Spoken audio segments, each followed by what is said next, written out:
Bom dia, boa tarde ou boa noite, sejam bem-vindos a mais uma aula de redes complexas. Vamos começar?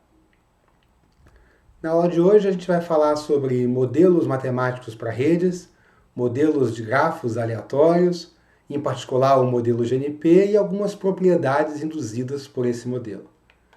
Então vamos começar recapitulando o que a gente vinha fazendo até o momento para falar sobre redes reais. E o que a gente fazia era falar das estruturas, né, as características estruturais e as funcionalidades presentes nas redes reais. Olhando, por exemplo, para a distribuição de grau da internet ou a distribuição de grau de redes sociais. Mas como é que a gente generaliza essas observações? Afinal de contas, você pode imaginar que várias redes sociais diferentes podem ter a distribuição de grau parecidas. Então a ideia aqui é tentar usar um modelo matemático para poder generalizar. A gente vai abstrair a estrutura real utilizando um modelo matemático que representa essa estrutura real, para poder estudar as coisas além de uma única instância da rede, generalizando a estrutura que você observa empiricamente. Então o que a gente vai estar atrás na aula de hoje é de um modelo matemático para redes, para a estrutura da rede. Bom, existem vários modelos para falar de redes, alguns deles são determinísticos. Em modelos determinísticos, a estrutura da rede ela é determinística e segue alguma lei de formação em função dos parâmetros do modelo. Exemplos de modelo desse tipo, podemos citar o grafo Nasser, o hipercubo e grafos ímpares. Esses três tipos de modelo, esses três modelos, eles têm parâmetros e em função desses parâmetros eu tenho um único instância do meu grafo, porque o grafo aqui, meu modelo, é determinístico. Agora eu vou trocar determinístico por probabilístico e aqui eu vou ter modelos onde a estrutura topológica é aleatória. Eu tenho um modelo onde as regras de formação do meu grafo são regras aleatórias. Então, exemplos de modelos aqui, eu tenho o modelo de Erdős e Rényi, que a gente vai falar sobre ele já já, o modelo de Watt-Strogatz e o modelo de Barabás e Albert. Nós vamos descobrir os três aqui na disciplina. Então vamos começar com o modelo GNP. Esse é um modelo clássico para grafos aleatórios. Ele foi muito estudado por Erdős e Rényi na década de 50, quando ele ficou muito popularizado. Ele é estudado até hoje. 70 anos depois, você encontra pessoas estudando diferentes aspectos desse modelo. Ele é chamado de modelo binomial, modelo de Erdős e Rényi, ou simplesmente modelo de grafos aleatórios, por tão famoso que ele é. Então, como é que funciona esse modelo? O modelo possui N vértices rotulados, esses vão ser os vértices do meu grafo, e cada possível aresta entre um par de vértices vai ocorrer de maneira independente com probabilidade P.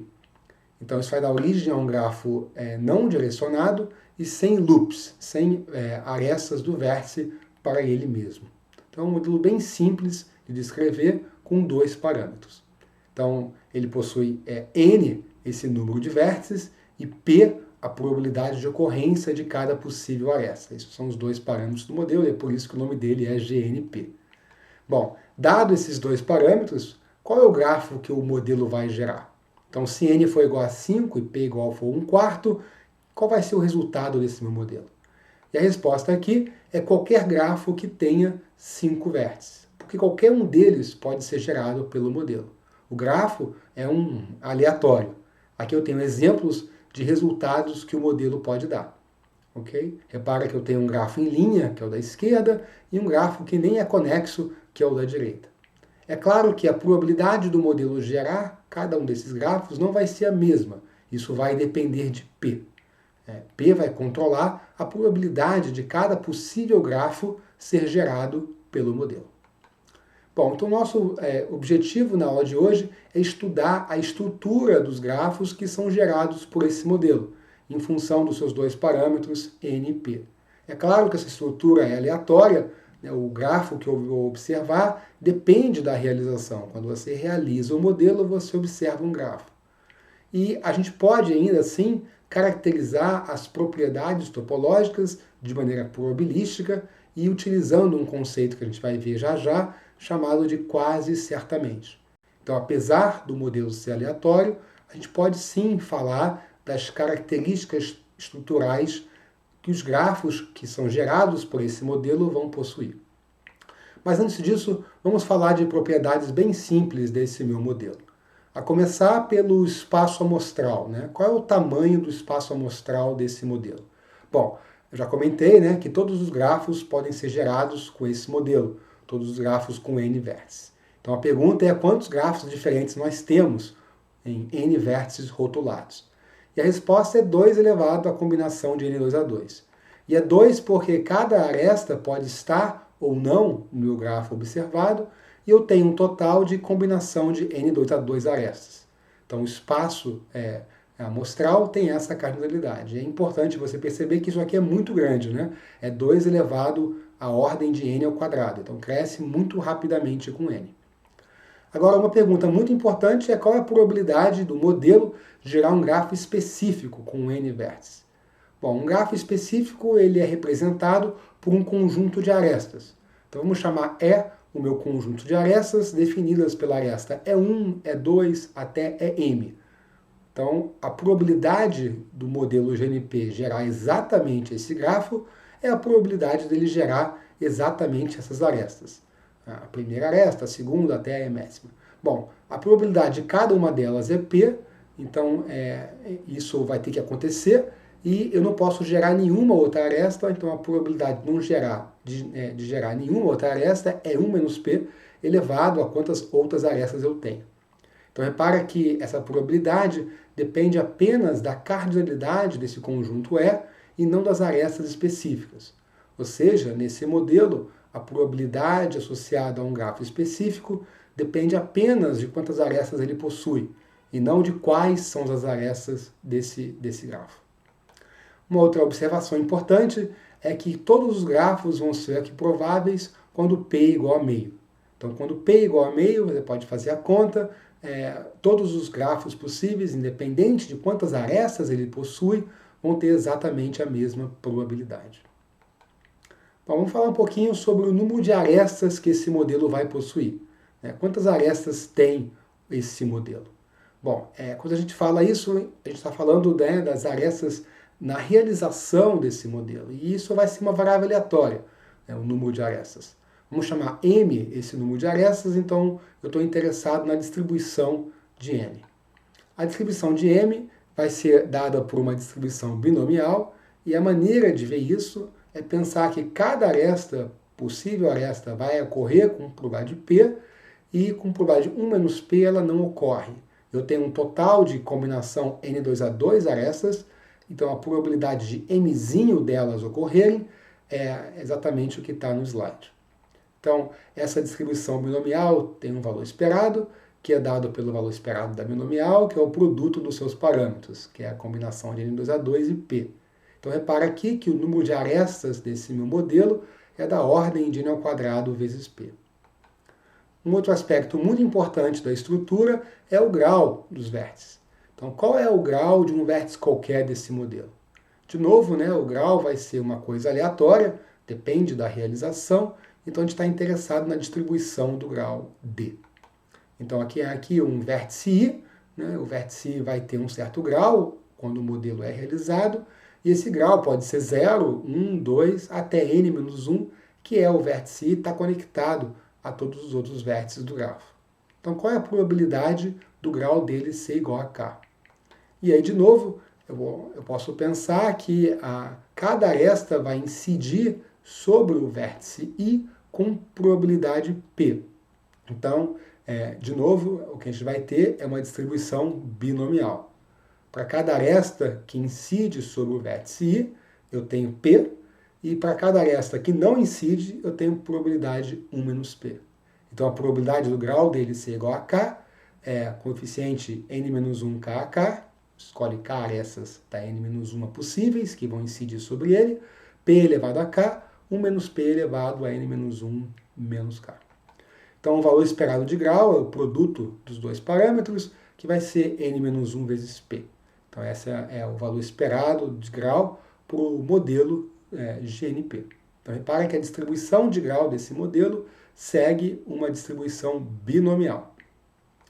Bom, eu poderia aproximar essa distribuição binomial para quando n é grande, utilizando a distribuição de Poisson para poder computar isso, essa probabilidade, de maneira mais eficiente. Então, recapitulando, eu tenho aqui a distribuição de grau, dado pela nossa binomial, e isso pode ser bem aproximado pela Poisson, onde E de D aqui é o valor esperado de grau, e essa aproximação aqui ela é boa para quando n é grande e k é muito menor do que n. Bom, eu posso calcular também o coeficiente de clusterização de um vértice qualquer do meu modelo. Então, de novo, esse coeficiente vai ser uma variável aleatória, eu vou chamar isso de K maiúsculo, e aí eu estou interessado no valor esperado dela, por exemplo. Bom, para computar isso, a gente vai olhar para a distribuição condicional, que é a distribuição do coeficiente de clusterização, dado que o vértice possui um certo grau D maior do que 2.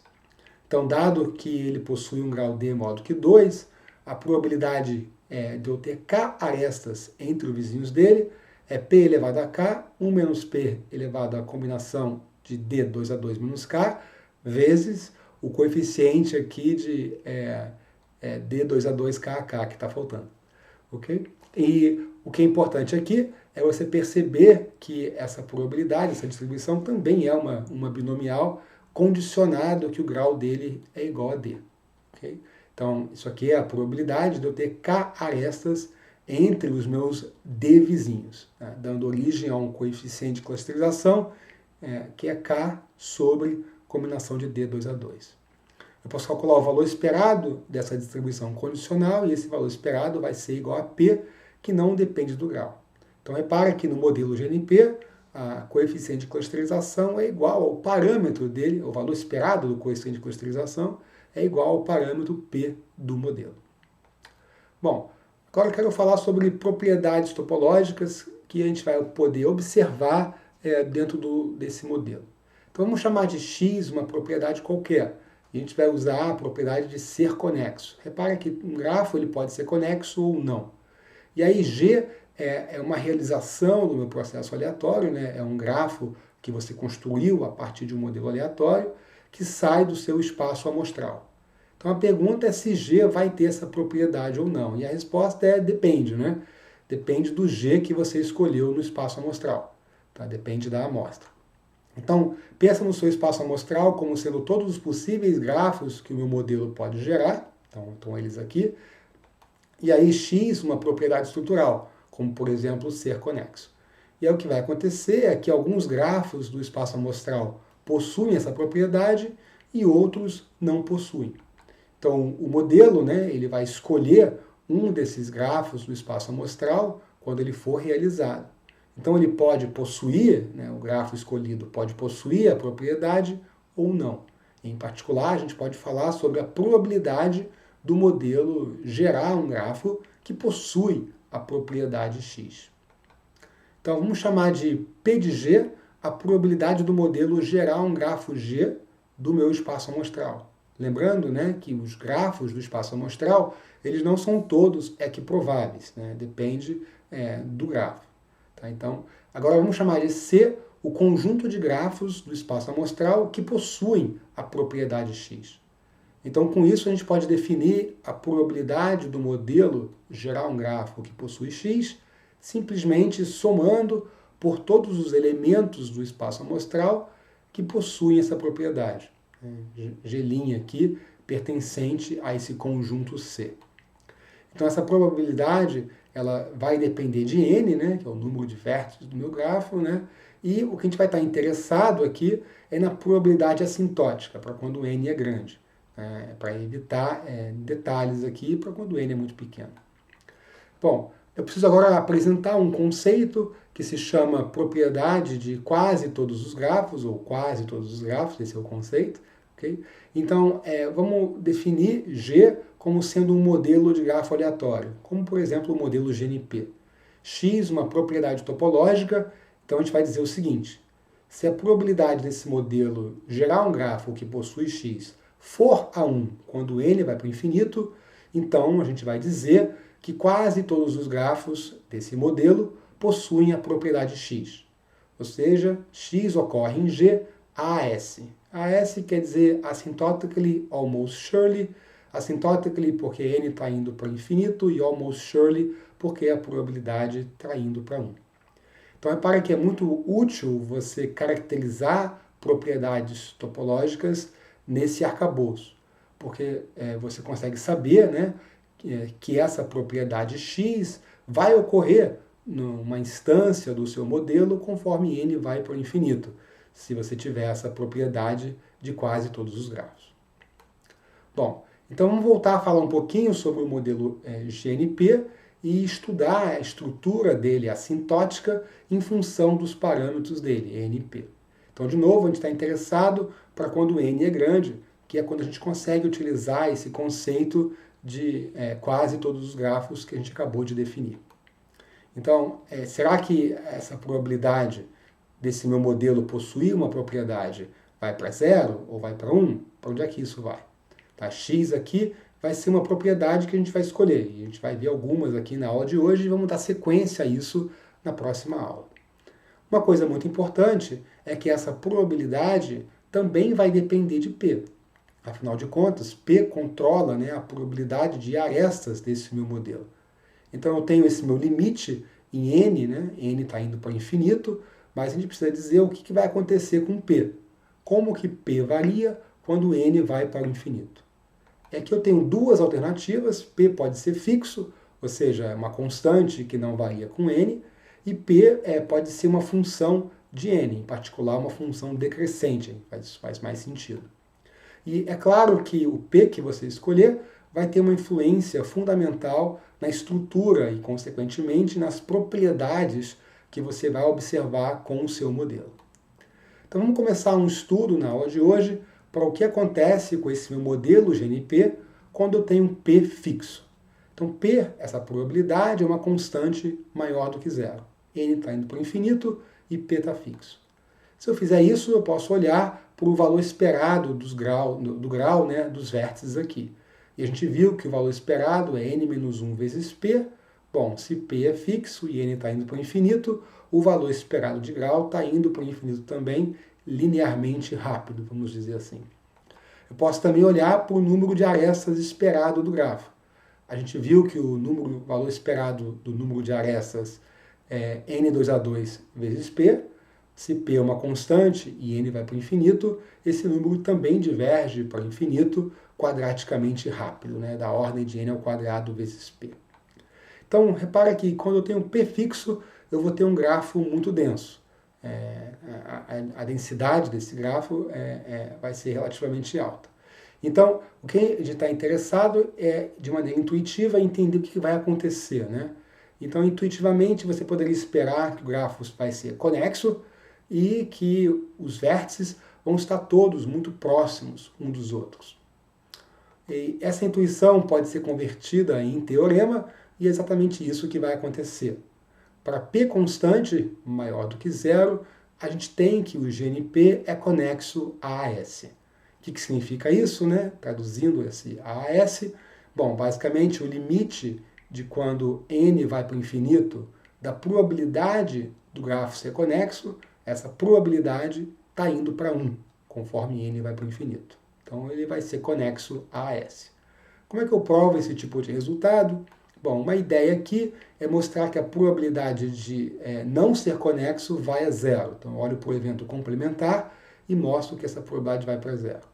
Em particular, eu vou condicionar no tamanho de duas partições, uma partição de tamanho S e outra n-s. Eu divido os vértices em dois grupos e calculo a probabilidade de não ter aresta entre esses dois grupos. E depois eu utilizo o union bound para todos os tamanhos de partição. E aí, no final, eu mostro que essa probabilidade vai a zero. Bom, um outro resultado é que o GNP, para P fixo, vai ter diâmetro 2. Então, quando P é uma constante positiva, além de ser conexo, o meu grafo, que eu vou observar, vai ter diâmetro 2 AS. Então, traduzindo, né, a probabilidade do grafo observado ter diâmetro 2 está indo para 1 conforme n vai para o infinito. Então, diâmetro 2 significa, né, que a maior distância entre qualquer dois vértices é 2. Ou seja, todo vértice ou ele é vizinho de um certo vértice, ou ele é vizinho de um vizinho do vértice. Como é que a gente prova esse resultado? Então, uma ideia aqui seria mostrar que o número de vértices que não possuem vizinhos em comum vai a zero. Então, para cada dois vértices que eu pego do meu grafo, ou eles são vizinhos, ou eles possuem um vizinho em comum. Não vai ter um evento que não seja um desses dois. Então, essa seria uma ideia de provar esse resultado. Muito bom. Isso é tudo que eu tinha para falar para a aula de hoje. A gente se vê na próxima aula gravada ou na nossa aula síncrona. Até lá!